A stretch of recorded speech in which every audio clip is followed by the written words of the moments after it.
দীর্ঘ এক যুগেরও বেশি সময় ধরে বিএনপির প্রভাবশালী নেতা সিলেটের এম ইলিয়াস আলী নিখোঁজ রয়েছেন। সোমবার শেখ হাসিনার পদত্যাগ করে দেশ ছাড়ার পরদিন মঙ্গলবার রাত থেকেই নিখোঁজ এম ইলিয়াস আলীর মুক্তি মিলেছে বলে ফেসবুকে স্ট্যাটাস দিচ্ছেন বিএনপি ও সহযোগী সংগঠনের নেতাকর্মীরা।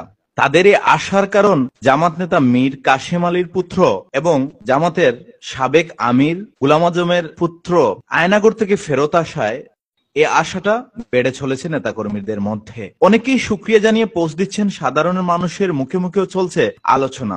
তবে সত্যি কি এম ইলিয়াস আলী ফিরে এসেছেন?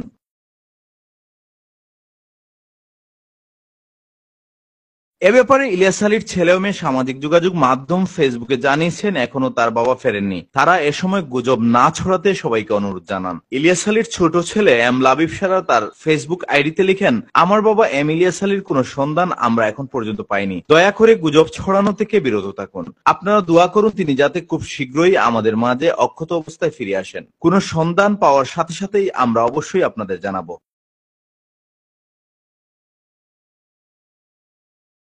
তার মেয়ে সায়রা ফেসবুকে লিখেন, তার বাবা ফিরে আসার খবরটি গুজব। তিনি লিখেন, মিথ্যে গুজব ছড়ানো বন্ধ করুন। আমার বাবা এম ইলিয়াস আলী এখনো নিরাপদে বাড়ি ফিরেননি। তাকে আপনারা প্রার্থনায় রাখুন।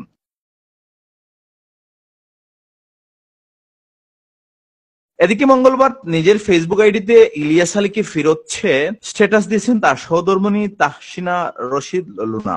স্ট্যাটাসে তিনি বলেন, আমার স্বামীকে ফেরত দিন, আয়না ঘরের অনেকে ফেরত আসছে, দয়া করে আমার স্বামীকে ফিরিয়ে দিন, আমরা আর কিছুই চাই না। এরপর থেকে নেতাকর্মীরা এম ইলিয়াস আলী ফিরে এসেছেন বলে পোস্ট দিতে দেখা যায়। তবে বুধবার দুপুর পর্যন্ত তার ফিরে আসার বিষয়টি নির্ভরযোগ্য কোনো তথ্যে পাওয়া যায়নি। তার এবং ছাত্রদল নেতা দিনারকে ফেরত দেওয়ার দাবি জানিয়েছে সিলেট বিএনপি।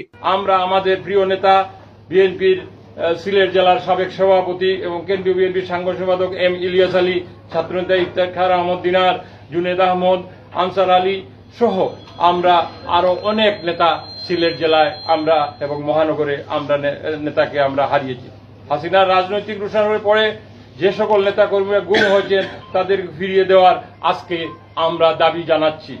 প্রসঙ্গত 2012 সালের 17 এপ্রিল রাতে গাড়িতে করে নিজের বনানীর বাসা থেকে বের হন ইলিয়াস আলী। এ সময় তার সঙ্গে ছিলেন গাড়ির চালক আনসার আলী। রাত 12টার পর মহাখালী থেকে পরিত্যক্ত অবস্থায় ইলিয়াস আলীর প্রাইভেট কারটি উদ্ধার করে পুলিশ। তখন গাড়িতে ছিলেন না ইলিয়াস আলী ও তার ড্রাইভার। এরপর থেকে নিখোঁজ রয়েছেন বিএনপির এই প্রভাবশালী নেতা। দীর্ঘ এক যুগেও তার নিখোঁজ হওয়ার রহস্য উদ্ঘাটন হয়নি।